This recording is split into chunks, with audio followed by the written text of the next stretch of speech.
On April the 10th, 2008, Musafizi Shabami, a young builder, was cycling with an older friend called Muna.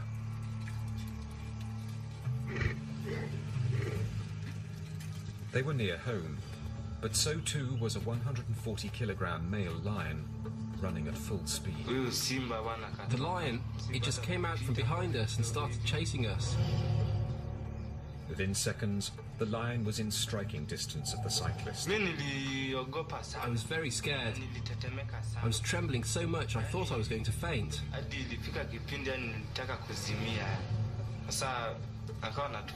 was chasing us and roaring. And that's when my friend fell off his bike.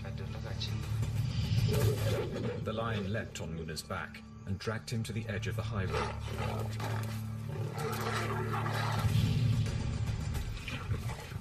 Standing on the roadside, Musafizi witnessed Muna being mauled by the lion. At this point I ran. I felt like I'd lost my mind.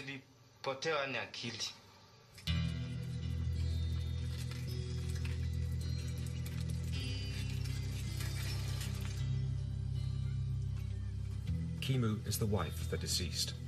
She faces a tough future, supporting a family of 6 children. For me, he just said goodbye going to work.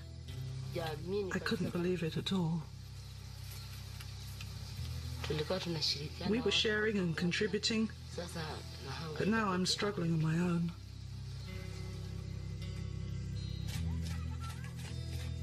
Kimu's husband is just one of over 900 victims of lion attacks in Tanzania since 1990.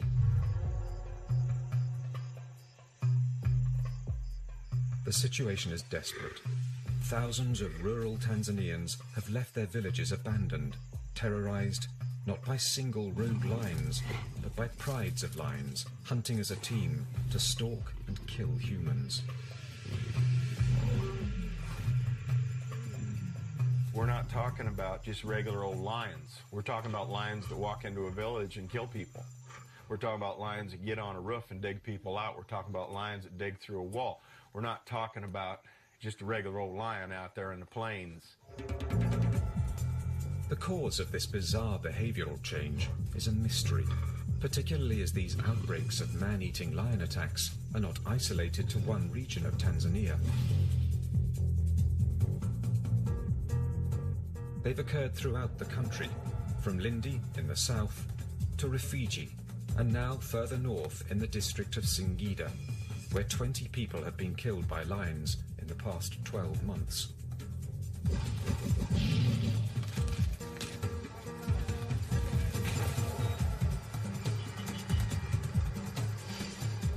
So critical is the situation, the Tanzanian government has called in the services of a big cat specialist from the United States, named Darren Simpson.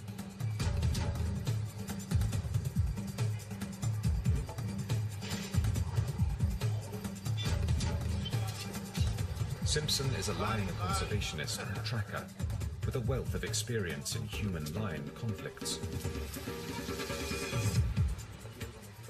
Because lions are a protected species, he will be working with a team of government rangers to track down and kill the man-eating lions that are terrorizing the region.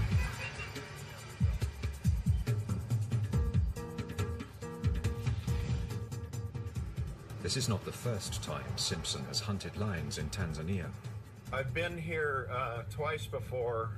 They've had everything from people being jerked down, 2 male lions jerked down 2 young men right in front of a police station one night, killed them right in front of the policeman.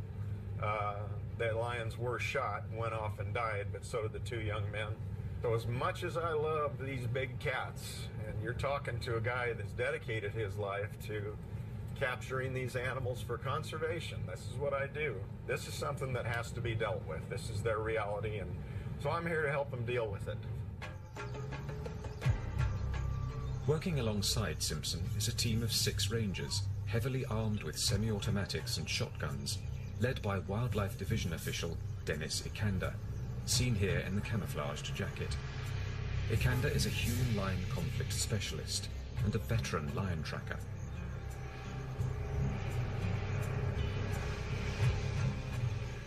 The week before Simpson's arrival, his team shot and killed one of the target animals, but 2 man-eating lions remain at large. Although we have experienced some level of success by killing one of the man-eaters, but we still have 2 more to go. And worst of all, we have a male lion on the loose, and they usually become a lot worse when their partners are killed. Simpson and Ikanda receive a tip-off from a local herdsman. The lions have been spotted leaving the half-eaten corpse of a donkey.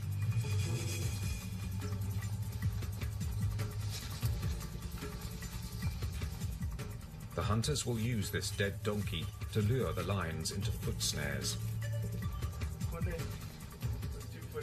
Since lions are notoriously possessive of their kills, it's possible they'll return tonight for another meal and step right into Simpson's traps.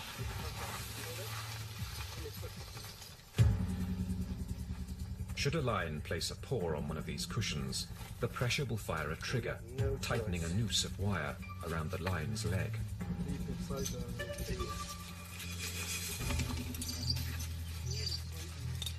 This snare has been designed to anchor a 200-kilo male lion to the ground. Lions have strong instincts to protect their kill. The hunters remain prepared. At any moment, the 2 man-eating lions that have been terrorizing the Singida region could attack them in a bid to reclaim their kill. These lions have already proven that they are not afraid to ambush human beings. They have adapted to attacking and eating human beings, so they actively seek human beings as prey, and they do it very well. They have studied the environment, they've studied the community, and they pretty much, I would say, know there's a hunting team pursuing them. We want to make them go straight through here. Okay, we're going. The hunters are as vulnerable to attack from Singida's man-eaters as anyone else in the region. Their only protection is the dying daylight.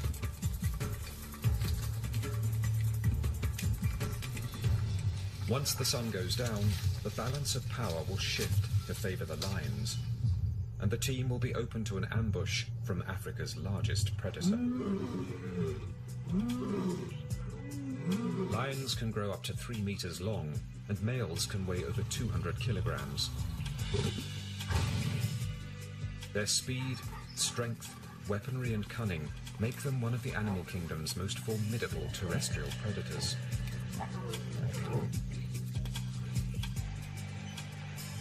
But in Tanzania, prides of lions are adding humans to their diet of zebra, impala and wildebeest, a radical and a disturbing change in lion behavior.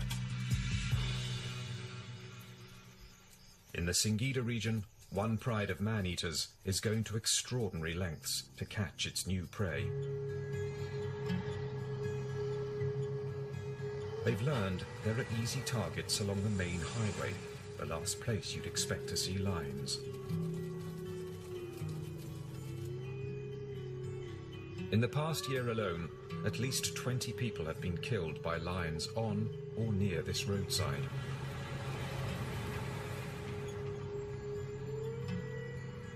This road is now known as the Highway of Death.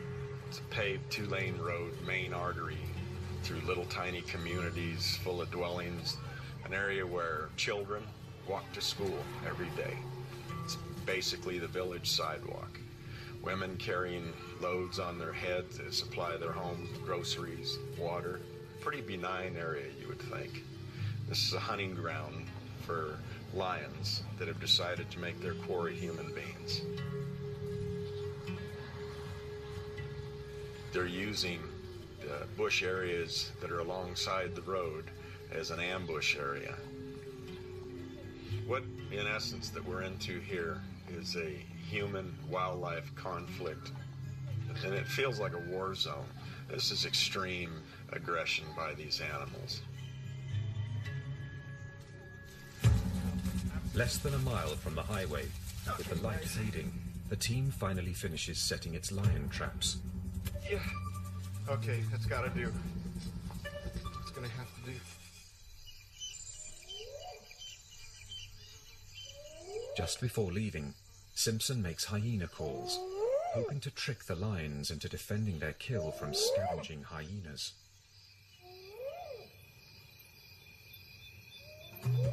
Now the team must wait until dawn to see if they can catch a man-eating lion.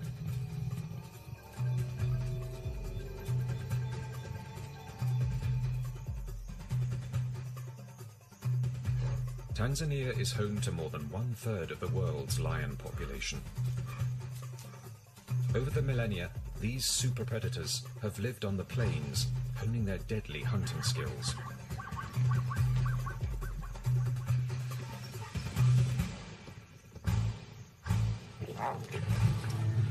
But in Tanzania, lions are switching their sights to hunting humans.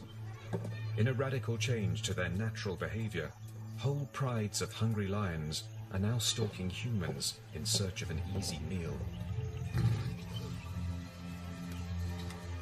One thing we're seeing here is lions that are bold enough to walk straight into villages and take people from right near their homes when there might be a number of people right near them. And this is not a normal behavior. This is not something that normal lions will do. This is an indication that these lions have learned that people are prey, and they're actually preying on humans like they'd prey on any other animals. Hadas Kushnir, a human-lion conflict expert, has been researching man-eating lions for 4 years.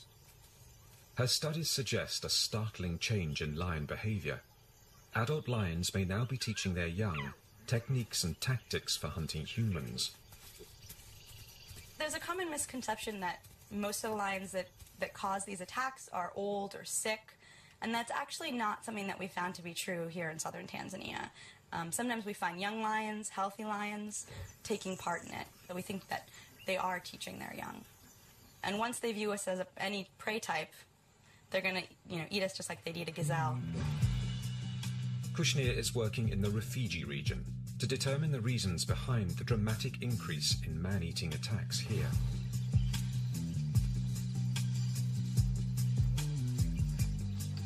She's learning that the lions of this area are continually adapting their methods to increase their proficiency at hunting humans. You can't underestimate the intelligence of these animals when it comes to hunting prey. They study their prey. They learn their prey's movements and their prey's behavior, and they'll adapt to how their prey is changing. This was particularly evident along the banks of the Rufiji River, used by the farming community in their daily routines. The way the villages in Rufiji are set up in this one area is that villages are on the north side of the river and agricultural fields are to the south. When the outbreak in 2002 started, early on most of the attacks were on the other side of the river, on the south side, and they were at night. But people started getting fearful. They started coming home earlier in the day, and the attacks started happening earlier in the day.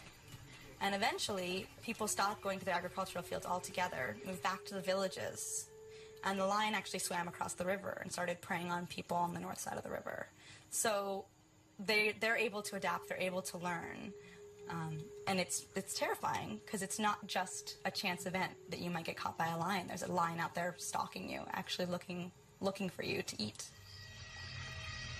In the Rufiji River region of southern Tanzania, the locals blamed the deaths of 40 people on a single serial-killing lion they named Osama, after the world's most wanted terrorist. But Kushnir believes that groups of lions are responsible for the bloodshed. Generally, it's going to be a small group of individuals. There'll be males and females. But what happens towards the end of an outbreak is, through the hunting of lions, they've killed all the other lions. At the end, there's one man standing. The cases we know of, a lot of times it tends to be one male lion. The male lion might be injured already, and towards the end can wreak a lot of havoc. Osama was eventually killed by a team of government hunters in April 2004. A sign on the outskirts of Kilimani village marks the spot where the lion's corpse is buried.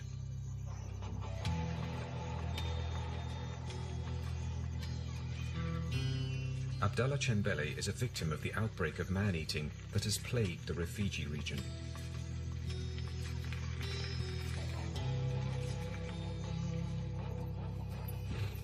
During the night in March 2003, a lion, possibly a Sama, broke through a wall in his family's house, dragged his mother out into a nearby field, and ate her.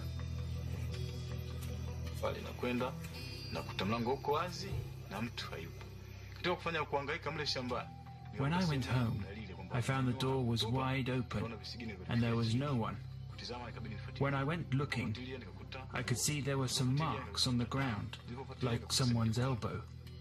When I investigated further, I found her clothes and then blood.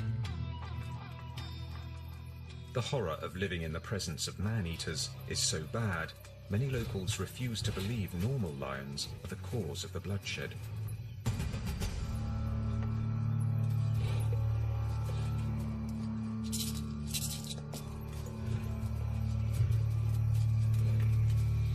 Instead, they imagine these killings are the work of spirit lions, supernatural demons summoned up by enemy bush doctors and sent to destroy their foes.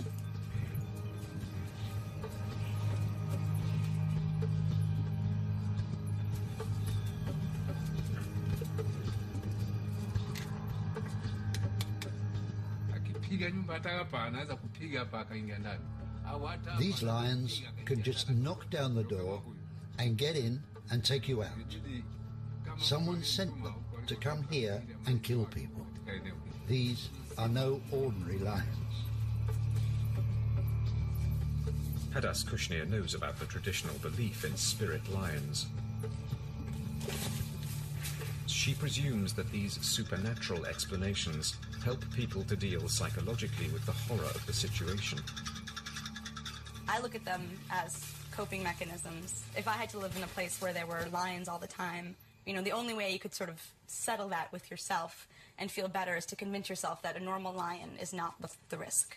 The risk is actually some sort of spirit lion. And so a lot of people have the belief that spirit lions are sent to kill specific people. Normal lions don't kill. And that's one of the ways I think they deal with living with the fear of lions, is if you believe that a normal lion won't hurt you and it has to be a lion specifically sent to kill you, it's sort of much easier to go about your daily life. But for Darren Simpson, the explanation for man-eating lion attacks does not lie in the supernatural. The culprits are real lions, pure and simple. They are what they are. They're a lion. They're a force you have to deal with when you live around them. They're not evil. They're not spirit lions. They're not things that are sent to avenge the sins of others. They're simply a very incredible, formidable animal. That's what they are, and they are a wonder. But unfortunately, in this sort of scenario here, they just can't coexist with people when they begin to eat them on a regular basis.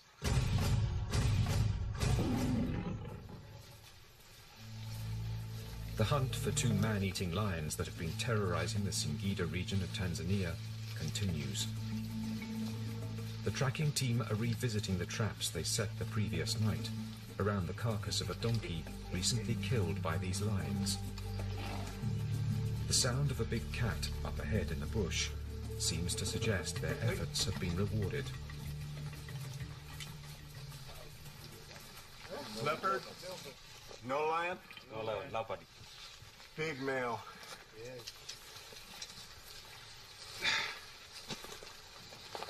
The Tanzanian government has ordered the hunters to shoot and kill any potential man-eater captured in the vicinity. Are we gonna kill him? I guess.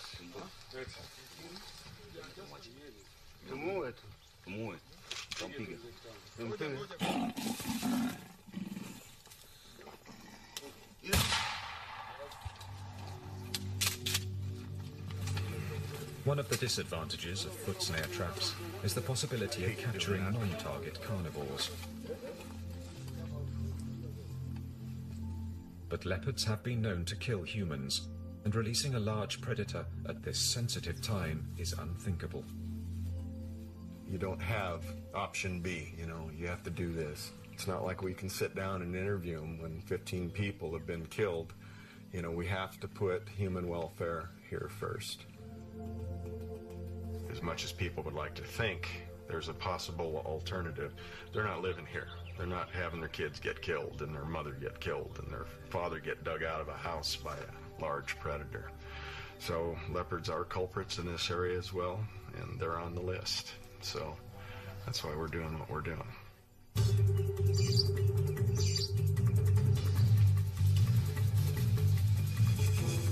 The lion hunters are not giving up. There's enough donkey carcass left to set up another trap. Simpson lays his foot snares once more in the hope that tonight he'll have better luck and will succeed at catching the man-eaters.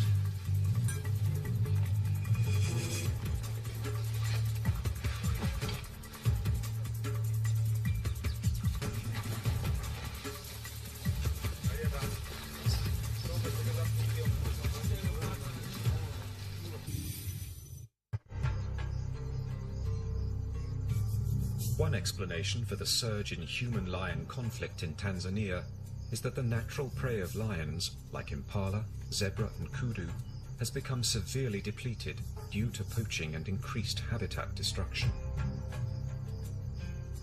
Lions simply have no choice but to go in search of alternative prey. As lions seek out new habitat, obviously they want to go into habitat that doesn't have the presence of other dominant lions, and they want to have the presence of prey.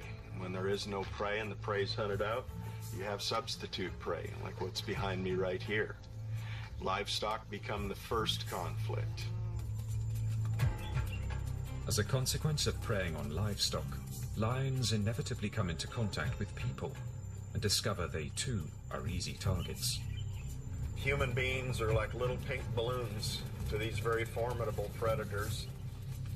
Herds like this usually will mean that there are herders. Then if people present themselves time after time after time, as you see here, where you have small children walking to school in lion habitat, you have women going to this watering hole every day to gather water with small children, all by themselves, a smart creature like a lion begins to figure out the easy opportunity.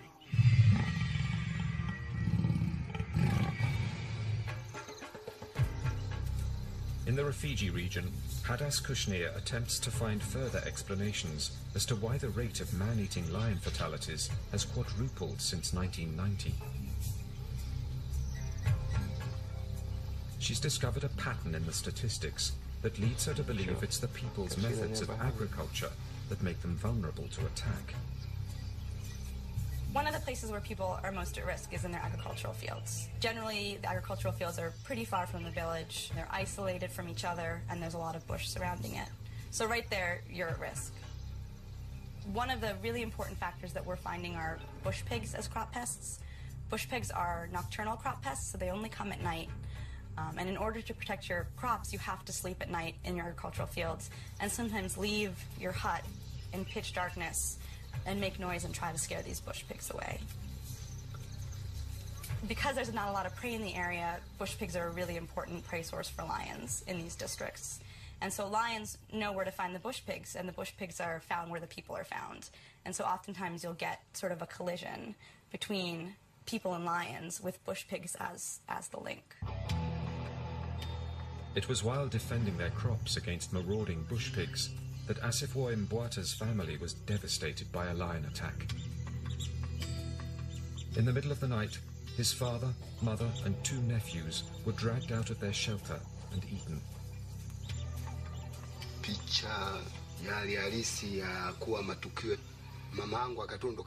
The exact picture of what happened. The lion, he took my mother first and ate her there, up to the waist, and killed my father and put him aside, and took the children.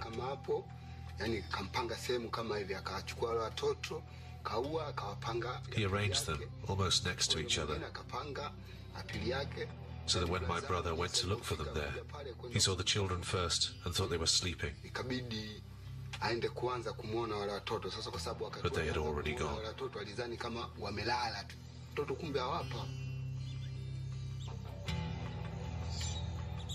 Despite this tragedy, Asifwo and his remaining relatives continue to sleep in the fields, guarding their crops from bush pigs. He says they have no choice.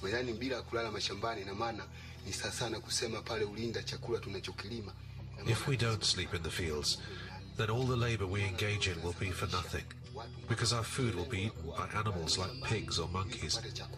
That's why people sleep in the fields, so that they can have something to eat. We know that the lion kills, but if you are spared, your children will get to eat.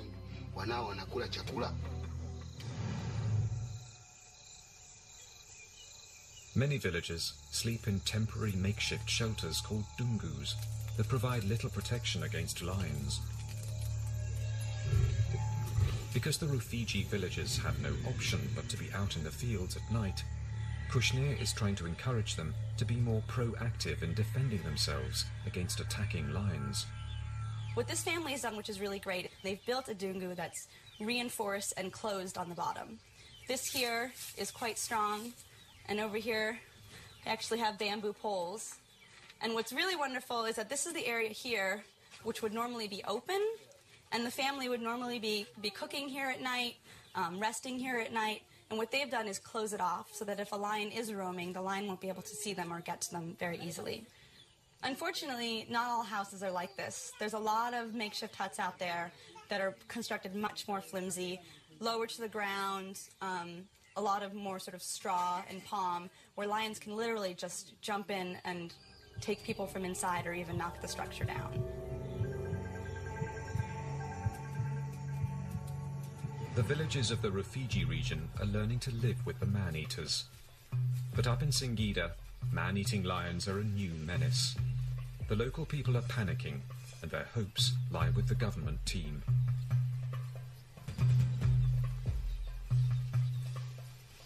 The hunters return to the baited traps and find they failed to catch their target. I'm gonna let him go, you guys. Okay, watch out now. I need everybody to stand over there. Yesterday, they caught and killed a leopard.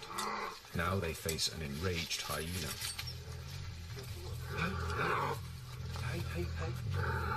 Although this animal is capable of inflicting a lethal bite, it doesn't pose a threat to the local community. The hunters will attempt to release the animal.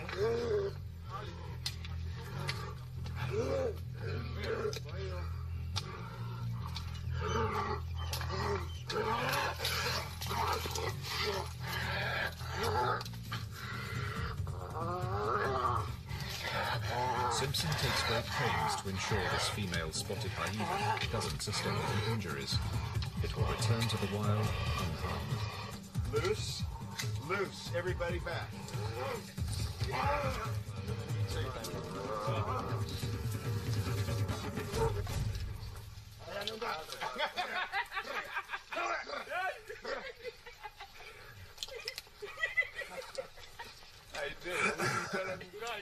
It's real common to catch spotted hyenas when you're using baited sets like this. If you go over there and you look at what's left of that carcass, and the bone chips, shank bones, cannon bones, all those sort of things, they eat them like candy bar. That's how much jaw strength they have. So when they bite you, it's very serious. And they lock up like a bulldog. And so, yeah, that's what you got to be careful of. Having failed to catch the lions with the donkey carcass, the hunters are now employing a new strategy. That's it, baby. Talk it up. Live bait. The team has come to a watering hole where they know the lions regularly come to drink. The plan is to put 2 goats in a protected cage to prevent them from being harmed and lay snares all around its perimeter. The hope is that the lions will be drawn to the commotion of bleating goats and walk straight into Simpson's trap. Leave no stone unturned, no holds barred, and you throw as much at them as you can. So this is a little unconventional, and hopefully this will work. These are desperate measures, but will the hunters finally manage to catch the man-eating lions believed to be responsible for killing 20 people in the past year? I really want this lion bad. I want him because of what he's doing for all parties concerned. I want him because he's starting to get real cagey on us, and it's a challenge. We'll admit that. I love catching animals that are really difficult to catch. I take great pride in that. But to catch this guy would be real special because it's going to mean a lot to a lot of people.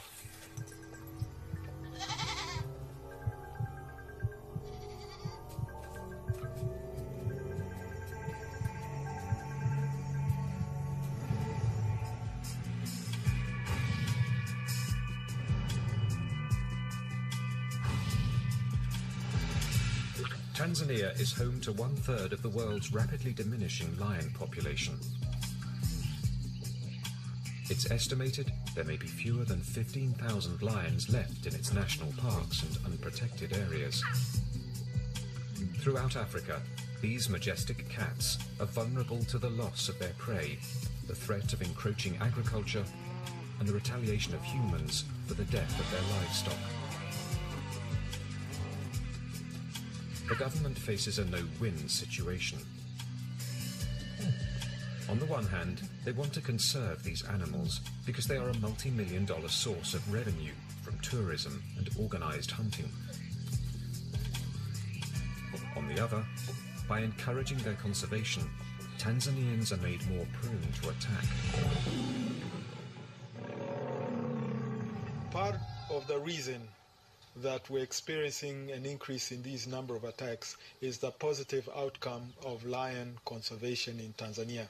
Numbers seem to have increased, and excess individuals from core populations are now spilling into buffer zones that extend into village areas, and then human-lion encounters have increased over the years. In southern Tanzania, the Selous Game Reserve is the second largest protected region in Africa, covering an area of 50,000 square kilometers. It's one of the most important strongholds of game animals in the country, and consequently, a hotspot for lions. There may be as many as 4,500 lions living in the reserve.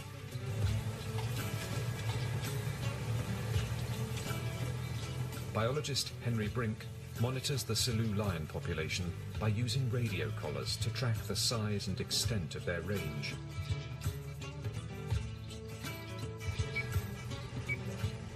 Currently we follow some 114 different individuals, covering some 800 square kilometers, which is sort of 14 lions per 100 square kilometers, which is very good lion density.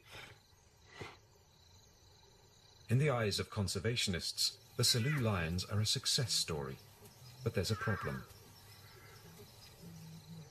The human population is increasing, and it's coming closer and closer to the boundary of Selous. The Selous boundary, in large parts of it, is just boundary markers. What's a marker to a lion? It goes where it wants. The lions of this park don't recognize park boundaries and are prone to leave its perimeter in search of prey. When this happens, they inevitably come into contact with people. Just recently there was on the 11th of June, a lion attacked a person just 500 meters or so from the Selous boundary in a sort of small open hut. It was like a nightmare. That's the way the people there described it. In that area there's no power, everything's dark, you go to sleep early, and then suddenly in the middle of the night they're attacked. It was very much like a nightmare.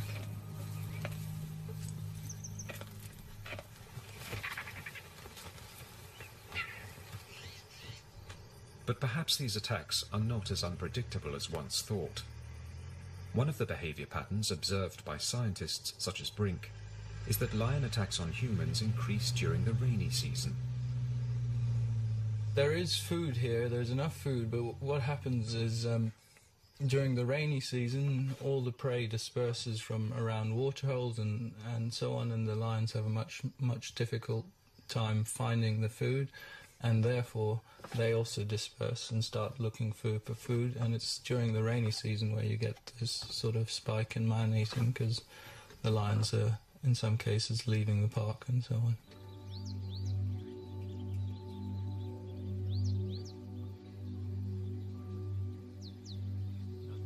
The suggestion that changes in the weather can trigger man-eating outbreaks is supported by other research.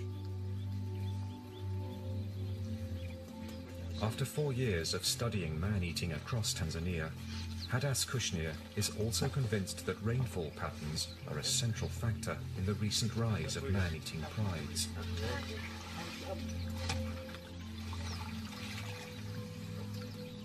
When rainfall increases, man-eating increases, and the effect can be felt right across the country. It seems like too much of a coincidence that you have 3 outbreaks happening starting in the same year. There was 1 here in Rufiji and 2 in Lindi with 2 separate groups of lions. So the scale's pretty enormous. Here in Rufiji, the numbers we have are about 52 people being killed, but down in Lindi the numbers are much higher, upwards of 85 or 90 during that 2-3 years time period. Kushnir's theory is that the ultimate cause of these simultaneous man-eating outbreaks could lie well beyond the shores of Tanzania. There's a large number of attacks in 1999, and we have anecdotal evidence that there was a lot of flooding that year. There was a El Nino in 97, 98 that caused a lot of flooding in the region. The wildlife patterns were different than usual, and that's why the attacks were higher. El Nino is a worldwide weather phenomenon that results in supersized flooding across East Africa. The floods force the game animals to seek higher ground, with the result that some prides of lions find themselves marooned with a limited supply of food. It's at this point that they are forced to go in search of human prey. From what people told us, it sounded like if you get a lot of rain, you have animals in places where you wouldn't normally have animals, or you're missing animals in areas where you would normally have animals. So potentially the lion prey wasn't where the lions were. And so lions were then more desperate, more hungry, and turned towards people. Many scientists predict that global warming will likely increase the severity and frequency of flooding events. If the connection between flooding and the rise in outbreaks of man-eating lion attacks is proven to be true, the future looks bleak. A future that will undoubtedly see an increase in human-lion conflict.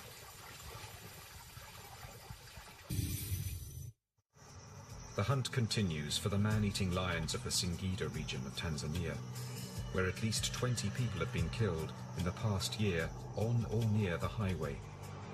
The pressure mounts for the hunters to get results before more lives are lost to the lions.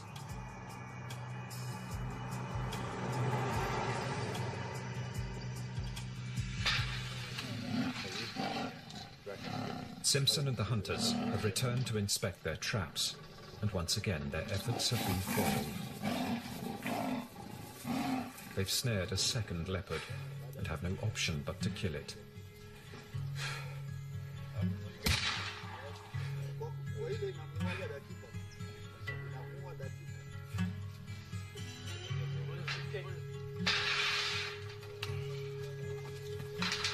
Once a lion, as well as other carnivores, begin eating humans, they will not stop. And in fact, this has led to Tanzania's wildlife policy that any large carnivore that attacks a human being, the only solution is to eradicate it. As you see, it's a beautiful animal, young, still young in its prime age, but it's a problem. I mean, it's a human-wildlife conflict issue. This is the stark reality of 21st century Africa, where conflict between people and large predators is rapidly increasing.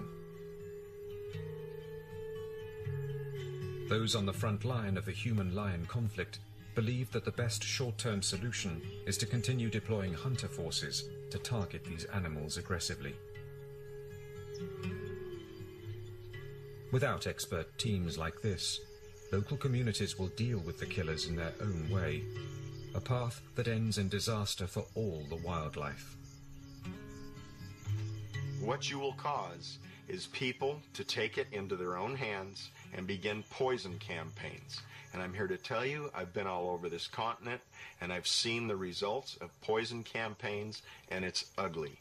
And you will not just lose one or two problem lions, you'll lose all the lions. And that's what we're trying to actively prevent. Rural Africans face many challenges. When confronted with a new foe, a man-eating pride, many people here feel they have no option but to retaliate, and they do so with devastating effect. One of the most poignant stories to come out of this conflict is that of a herder whose wife was eaten by a lion. An individual who lost his wife decided to help the community out of desperation by lacing the remains of his wife's body after she was attacked by these man-eaters with rat poison. And the lion came and took the body, and after 2 days it was found dead. It's a graphic example of the lengths people will go to eliminate lions.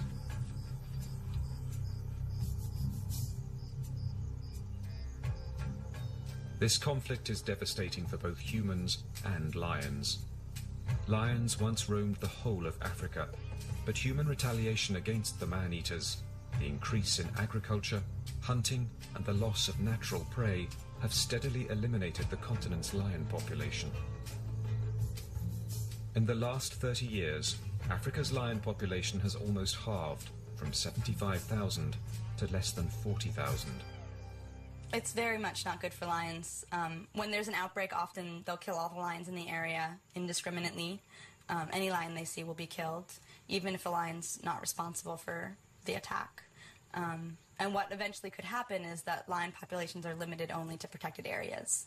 And in most cases, protected areas aren't large enough to sustain viable populations for generations to come. So it's definitely a risk.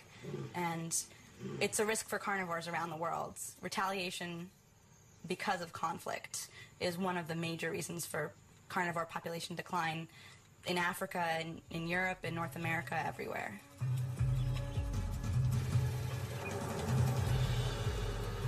Lion biologist Henry Brink also considers a future where lions may only be found in protected areas, separated from human habitation.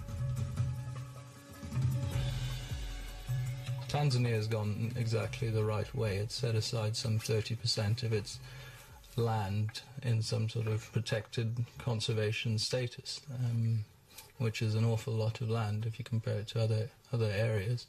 So I think in Tanzania, for example, you will have a healthy lion population in the future. Whether they'll exist outside the sort of protected areas, let's say in 50 years' time, that's another matter. It's very difficult for large carnivores and humans to coexist. Darren Simpson, who continues on the hunt for the man-eaters of Singida, is pragmatic when questioned on whether humans and lions can coexist. Humans, he says, will always prevail. Animals always lose. Unfortunately, they're the ones that have to give. These cats no longer have a place in this particular ecosystem, and they have to be removed. That's reality. And as you remove habitat and you have more people, you're going to have more conflict. Out in this area where we are, we happen to have predators that are extremely formidable, and they aren't solitary. They run in prides. Unfortunately, outside conducive habitat, in an urban area, there is no conservation benefit to apex predators that are hunting regularly human beings. In the month after the film crew left Tanzania, 2 more people were killed by lions along the road the locals have named the Highway of Death. But finally, there's been a breakthrough. The male lion that had led a pride to kill at least 20 people in less than a year was caught in a caged trap. A victory for the hunters that had spent the best part of 3 months tracking down the man-eating lions of the Singida region.